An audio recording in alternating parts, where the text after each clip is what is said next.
mengucapkan terima kasih pada Yayasan Skleroderma Indonesia, tim Sklerodamun, dan Dr. Ana dan senior saya Dr. Dewi, yang hari ini kita sudah memiliki suatu kesempatan, mungkin kesempatan pertama ya, semenjak pandemi ini, dan kita bersyukur kita semua dalam keadaan sehat saat ini. Nah, pada pagi hari ini saya mendapatkan tugas untuk membawakan topik yang lebih sederhana lah. Yang tadi kita sudah belajar yang susah-susah dari sejawat-sejawat dermatologi yang lain. Nah, ini yang topik yang sederhana saja tentang pandemi COVID-19. Nah, Bapak Ibu sekalian, kita tahu COVID-19 saat ini sudah jadi sahabat kita. Nah, ini sejarahnya demikian, dan saat ini sudah menjadi pandemi global di seluruh dunia. Ini kita semua sudah tahu. Nah, kemudian gejalanya kita juga sudah tahu, bisa tanpa gejala, bisa batuk-batuk, bisa gejala ringan, dan bisa gejala berat, dan bahkan bisa menimbulkan kematian. Nah, kemudian bagaimana dengan penularan?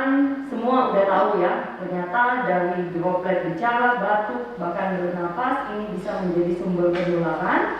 Dan kemudian dari permukaan benda, ini slide yang lama, sebenarnya sekarang dikatakan bahwa penularan dari permukaan benda ini sangat kecil. Jadi yang paling penting adalah droplet ini yang kita harus berhati-hati. Nah, Bapak Ibu, bagaimana cara pencegahan kita? Kita tahu bahwa orang dengan autoimun, dengan skleroderma ataupun autoimun yang lain, ini adalah kelompok berisiko tinggi.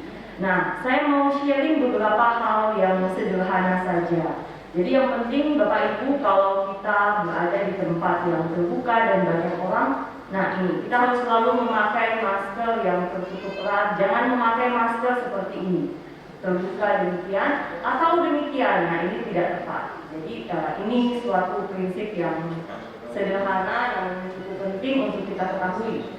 Nah, bagaimana kalau kita batuk? Nah, ternyata batuk pun ada etikanya, supaya kita tidak menjadi sumber penularan untuk orang lain. Jadi usahakan kalau batuk, usahakan ya tinggal di rumah ya. Kemudian kecuali untuk ke rumah sakit. Kemudian tidak membuka masker atau menurunkan masker sehingga kelihatan hidung. Nah, ini banyak di antara kita yang mungkin tidak paham kalau batuk kayaknya maskernya harus dibuka supaya lebih lega.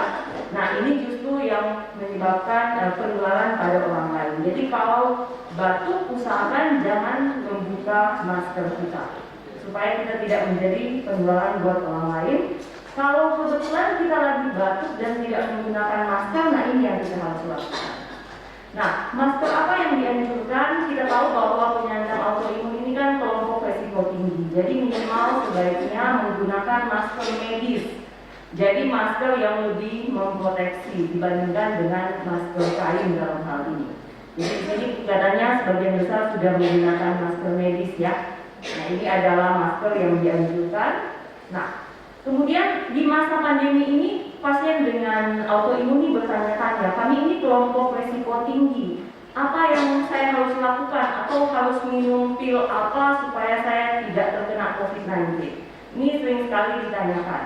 Jadi saya mau menyampaikan di sini bahwa tidak ada satu suplemen pun atau satu sabun yang nanti katanya bersifat sangat ampuh untuk membuat kita bisa tidak terkena COVID-19. Tapi ternyata bagaimana sistem imun kita bisa bekerja optimal untuk menangkal virus ini, ada banyak faktor-faktor lain yang berperan. Nah, jadi ini pesannya, jangan ke toko obat atau berharap ada satu pil yang bisa membuat kita kebal terhadap COVID-19. Namun bagaimana kita bisa kebal atau sistem imun kita bekerja optimal? Nah, ini Bapak Ibu hal-hal sederhana yang Bapak Ibu mungkin harus perhatikan. Pertama, jangan merokok, kemudian diet seimbang, makan sayur dan buah yang cukup, protein yang cukup. Nah, ini olahraga teratur juga penting, kemudian jangan konsumsi alkohol, tidur cukup. Nah, ini juga penting buat pasien-pasien dengan autoimun. Jadi kalau kita terkendali penyakitnya, jadi maksudnya autoimunnya lagi kondisi stabil, ini akan menurunkan resiko kita untuk terkena COVID-19. Kemudian ya ini manajemen stres yang baik juga sangat penting. Nah, Pertanyaan juga yang sering dikemukakan pada masa pandemi ini, saya mau makan apa? Jadi sebenarnya tidak ada suatu pola diet yang spesifik untuk pasien dengan autoimun. Ya, ini ada salah satu dari Permenkes ya, bagaimana kita harus pola makan yang baik.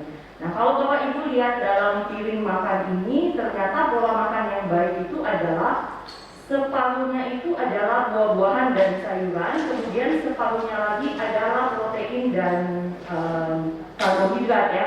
Jadi nasi ataupun kentang di sini. Nah, ini memang belum ada nasi sama kentangnya. Tapi kurang lebih sebenarnya ini adalah bagaimana cara kita makan yang baik. Jadi harus ada buah dan sayur yang cukup, ada makanan pokok seperti nasi dan juga harus ada protein. Jadi jangan hanya makan nasi saja ataupun makan sayur saja tapi tidak ada proteinnya.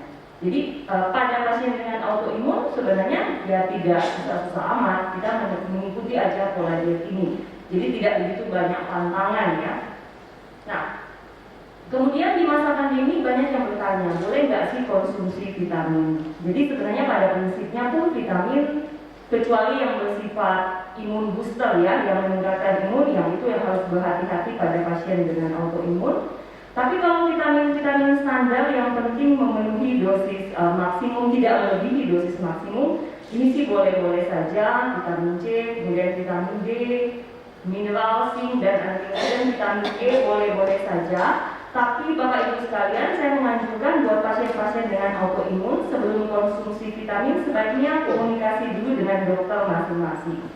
Yang dilakukan misalnya dokternya sudah memberikan salah satu jenis vitamin dan teman-teman tidak komunikasi, nanti malah kelebihan dosisnya. Karena kadang-kadang kan dokter masing-masing sudah memberikan vitamin tertentu. Nah, kemudian kita bicara tentang pola hidup sehat, jangan lupa olahraga. Nah, apapun kondisi kita sebagai pasien dengan autoimun, jangan lupa untuk olahraga. Karena kita tahu ini manfaat olahraga. Ternyata olahraga itu sederhana, tapi dia memperbaiki sirkulasi agar sistem imun kita bekerja optimal di masa pandemi ini. Memperbaiki mood juga, mengurangi stres dalam hal ini. Nah, kemudian ternyata olahraga ini di masa pandemi sangat bermanfaat sekali karena ternyata bisa menurunkan kejadian infeksi paru, kemudian menurunkan angka kematian akibat infeksi paru, dan ini ya penting sekali di masa pandemi ini. Jadi Bapak Ibu sekalian dengan autoimun, apapun kondisinya, tetap harus berolahraga. Kalau perlu diskusi dengan dokter masing-masing olahraga apa yang cocok buat kita.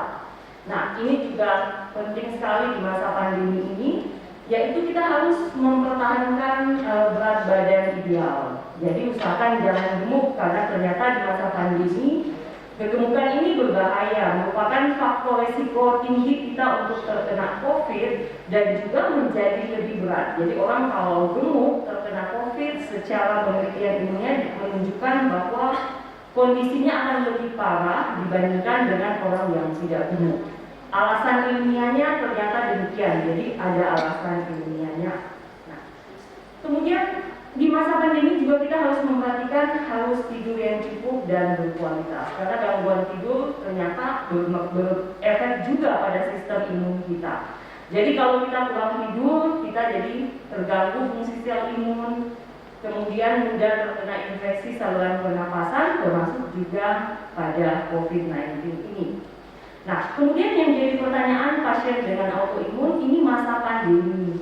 Saya takut terkena COVID-19, padahal obat-obatan imunosupresan ini rata-rata menurunkan sistem imun. Nah, boleh tidak saya konsumsi obat-obatan yang sedang mungkin saya gunakan, ataukah saya menghentikan nih di masa pandemi supaya saya tidak terjadi COVID? Nah, jawabannya, Bapak Ibu sekalian, semua obat-obatan autoimun yang Bapak Ibu sedang konsumsi ini tetap harus dilanjutkan. Jadi jangan dihentikan di masa pandemi. Ada alasannya, kenapa? Karena ternyata kalau kita menghentikan obat-obatan ini akan terjadi flare atau kumat dari penyakit autoimun kita. Dan ternyata ada penelitian justru pada pasien-pasien dengan kondisi flare atau kumat autoimun, ini resiko untuk terkena COVID dan resiko memberat karena COVID ini semakin tinggi. Jadi jangan menghentikan obat-obatan rutin. Bapak Ibu sekalian harus tetap terhubung dengan dokter rheumatologi masing-masing untuk penanganan penyakit autoimunnya. Nah, kemudian ada juga pertanyaan, kalau saya baru terdiagnosis, nah ini kan buat pasien-pasien yang baru, di masa pandemi obat-obat boleh dilanjutkan nggak? Boleh nggak kita memulai obat-obat imunosupresan? Tetap boleh, jadi tetap misalnya nih, ada pasien yang baru terdiagnosis lupus, obat-obatan, semua obat-obatan tetap bisa dikonsumsi selama masa pandemi, tidak masalah selama kita tidak terkonfirmasi COVID. Nanti akan saya jelaskan kalau terkonfirmasi COVID bagaimana. Jadi, semua pengobatan di masa pandemi tetap harus berjalan seperti biasa. Tujuannya supaya penyakit kita tetap stabil dan supaya kita tidak terkena COVID. Karena ingat kalau Bapak Ibu kondisinya lagi tidak stabil, misalnya skleronya tidak stabil, justru ini akan lebih meningkatkan risiko kita untuk terkena COVID-19. Nah, kemudian boleh ke rumah sakit nggak? Ya, ini mungkin pertanyaan lama ya. Kalau sekarang sudah pada tidak takut mungkin ke rumah sakit ya. Jadi tetap harus terhubung dengan dokter yang merawat. Nah, mungkin buat Bapak Ibu yang dalam kondisi stabil atau sudah pasien lama, Bapak Ibu juga bisa memilih konsul online atau telekonsultasi. Jadi diingatkan kembali, usahakan Bapak Ibu nomor 1 penyakitnya harus stabil supaya nanti aman di masa pandemi ini. Nah, yang menjadi pertanyaan juga adalah mengenai vaksinasi. Nah, Bapak Ibu sekalian di sini sudah pada vaksin COVID-19 atau ada yang belum vaksin COVID-19? Nah, oke. Senang sekali kalau semua sudah pada vaksin COVID-19. Jadi sempat menimbulkan pertanyaan, apakah pasien-pasien autoimun ini boleh vaksin COVID-19? Boleh nggak sih? Atau apakah vaksinasi ini bahaya nggak buat pasien-pasien dengan autoimun? Nah, ini saya mau menjelaskan jawabannya. Nah, sebelum ada vaksinasi COVID-19, Bapak Ibu sekalian, ini organisasi rematik dari Eropa sebenarnya sudah membuat suatu panduan tentang vaksinasi pada pasien-pasien dengan rematik autoimun.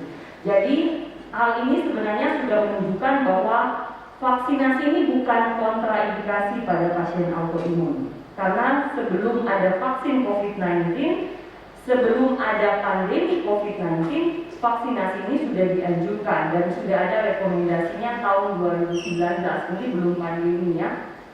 Nah, ini rekomendasi dibuat untuk penyakit-penyakit rematik autoimun, jadi rematik inflamasi autoimun. Dan ternyata penyakit rematik autoimun ini banyak banget teman-teman sekalian, jadi tidak hanya rheumatoid arthritis, tidak hanya scleroderma, ada lupus dan sebagainya.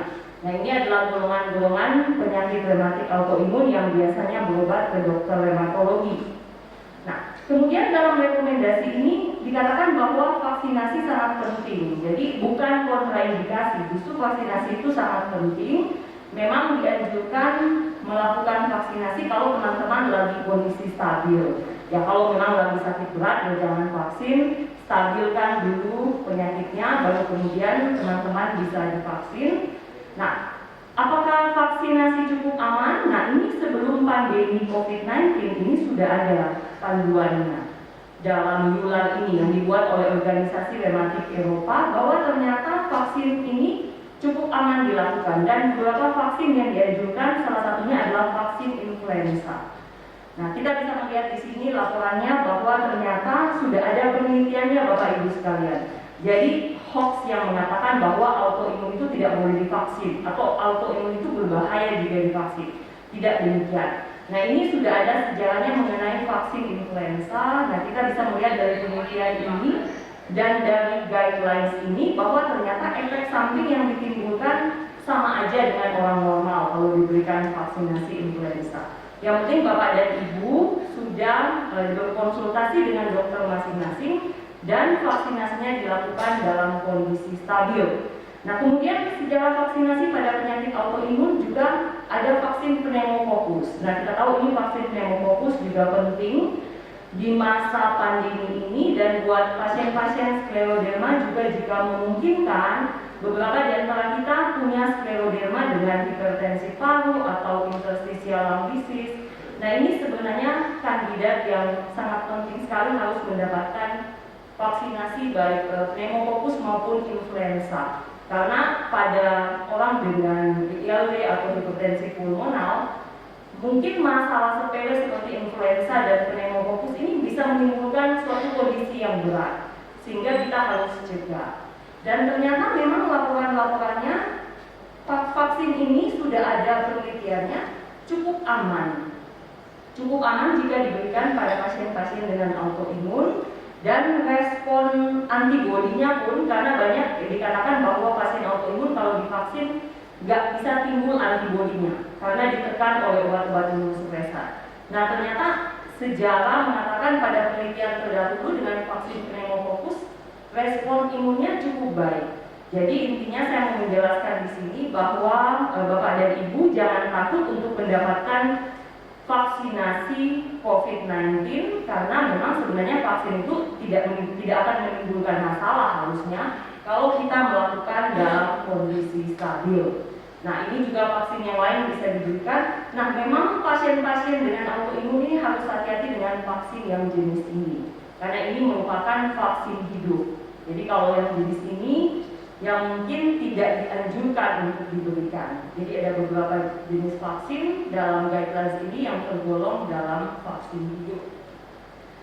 Nah, kemudian bagaimana dengan vaksinasi COVID-19? Ya, bersyukur kalau di sini semuanya sudah pada vaksin COVID-19. Nah, kalau misalnya belum vaksin, bisa konsultasi dengan dokter masing-masing dan bertanya apakah saya bisa vaksin atau cukup stabil untuk divaksin.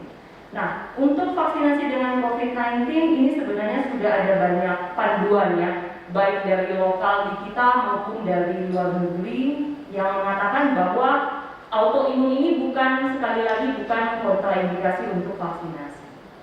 Nah, ini dari luar negeri juga, jadi semua organisasi baik di Indonesia, organisasi kedokteran maupun di luar negeri, semua mengatakan bahwa autoimun ini bukan hanya perlu vaksin, tapi juga sebenarnya kelompok resiko tinggi yang sangat-sangat perlu mendapatkan vaksinasi.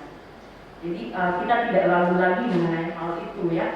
Nah, apa manfaat vaksinasi buat penyandang autoimun? Ternyata ini mengurangi angka UGD, rawat inap karena infeksi, dan mengurangi infeksi berat. Kita tahu bahwa salah satu penyebab daripada kondisi perburukan pasien dengan autoimun kadang-kadang bukan karena penyakit autoimunnya, namun karena infeksi itu sendiri. Nah, salah satu kita mencegahnya adalah dengan vaksinasi ini.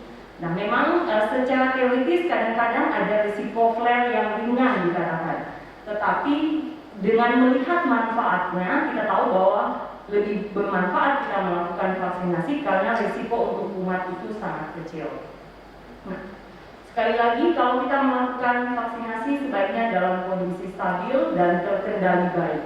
Stabil ini maksudnya bukannya tidak boleh ada sakit sama sekali ya. Jadi istilahnya kalau sakit sedikit atau di medis kita sebut sebagai low disease activity, itu sih tidak masalah. Ataupun masih menggunakan obat tidak apa-apa. Jadi bukannya pada saat kita mau vaksinasi COVID-19 kita sudah tidak menggunakan obat, tidak masalah. Jadi Bapak dan Ibu asal tidak dalam kondisi sakit berat itu tetap bisa mendapatkan vaksinasi COVID-19. Nah, kemudian bagaimana dengan keamanan vaksin pada autoimun? Mungkin buat beberapa yang masih booster terus nanti jadi ragu lagi karena dengan hoax dan sebagainya yang belum booster. Nah, kalau pertanyaan ini ditanyakan pada 2 tahun yang lalu kita belum punya jawabannya. Tapi kalau saat ini sudah banyak sekali penelitian tentang keamanan.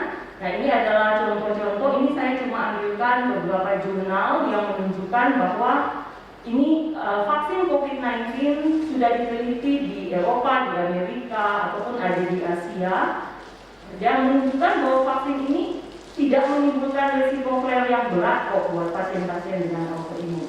Jadi cukup aman buat pasien-pasien dengan autoimun, dan risiko flare-nya pun sangat ringan. Nah, ini adalah studi-studi yang sudah ada yang menunjukkan keamanan vaksinasi pada pasien-pasien dengan rematik inflamatory autoimun. Jadi ya seperti skleroderma, lupus dan sebagainya. Jadi sebagian besar memang risiko flare-nya sangat kecil sekali dan umumnya flare-nya pun ringan. Nah, ini penelitian yang lain yang ada pada LA, SLE, kemudian ini juga penelitian. Ini ada penelitian untuk pasien-pasien dengan skleroderma bahwa ternyata keamanan vaksin sama saja dengan orang normal. Jadi sudah cukup banyak penelitian yang menunjukkan kepada kita supaya kita tidak ragu untuk divaksinasi. Nah, kemudian Bapak Ibu sekalian, di masa pandemi ini kita mungkin sering menghadapi kondisi ini. Kalau kita kontak erat dengan pasien COVID ya. Jadi kontak erat kita tahu adalah kalau merawat keluarga tanpa APD. Jadi keluarga yang COVID, kemudian makan bersama atau lebih dari 15 menit dan jarak di antara dengan pasien itu kurang dari 1 meter, atau ada kontak erat seperti bersalaman dan ciuman. Ini yang kita sebut dengan kontak erat. Nah, bagaimana yang harus kita lakukan saat kita kontak erat? Nah, ini sering ditanya ya. Jadi kalau saya kontak erat bagaimana? Nah, tentunya kita harus segera melakukan tes baik PCR atau antigen segera. Jadi sekarang panduannya demikian. Di hari kita tahu kita kontak, kita harus melakukan. Kalau hasil negatif, kita harusnya karantina mandiri dan tes ulang di hari kelima. Nah, kalau hasilnya positif kan berarti kita sudah terkonfirmasi. Tentunya kita harus berobat ke fasilitas kesehatan. Nah, kemudian ini juga yang sering ditanyakan di masa pandemi. Kalau saya autoimun dan saya terkonfirmasi COVID-19 positif. Nah, tentunya yang harus Bapak Ibu lakukan yang pertama harus melapor ke dokter yang merawat, baik secara telekonsultasi. Kemudian kenapa harus melapor ke dokter yang merawat? Karena di antara kita ini menggunakan obat-obat imunosupresan yang berbeda-beda. Namun ada obat-obatan tertentu yang kalau kita terkonfirmasi COVID-19 ini harus dihentikan, tapi tidak semua obat. Nah, ini tentunya poin yang harus Bapak Ibu komunikasikan dengan dokter masing-masing di saat terkonfirmasi COVID-19. Nah, kemudian banyak yang bertanya, dok, saya kalau terkonfirmasi COVID-19 untuk orang autoimun ada obat khusus nggak? Misalnya ada obat batuk khusus atau ada obat pilek khusus? Nah, jawabannya nggak ada obat khusus. Jadi semua obat batuk, pilek, demam yang biasa itu bisa dikonsumsi oleh pasien dengan autoimun. Dan kalau dari dokter tempat teman-teman berobat untuk COVID-19-nya dianjurkan untuk diberikan antivirus, itu juga tetap bisa dikonsumsi. Jadi sebenarnya tidak ada perbedaan antara perawatan COVID pada pasien dengan autoimun dan juga dengan orang umum lainnya. Nah, kemudian apakah semua harus rawat inap? Ini juga sering ditanyakan. Nah, ini jawabannya juga sangat individual, tergantung kalau Bapak Ibu memang gejalanya berat atau penyakit komorbidnya berat, misalnya ada kelainan jantung dan paru yang berat, itu kadang-kadang kita menganjurkan untuk dirawat inap karena risikonya tinggi untuk mengalami perburukan. Namun kalau kondisinya stabil, sama seperti dengan orang yang lain, bisa tetap rawat jalan, jadi masih bisa tetap isoman. Nah, Bapak Ibu sekalian, sebagai kesimpulan, di masa pandemi ini pasien autoimun harus tetap konsul ke dokter untuk pengawasan penyakitnya dan tidak boleh putus obat, kemudian menjaga kesehatan pribadi secara umum dan mengikuti anjuran pemerintah setempat sehubungan dengan COVID ini. Demikian penjelasan saya, semoga bermanfaat Bapak Ibu sekalian. Mohon maaf untuk segala kekurangannya. Saya kembalikan kepada moderator.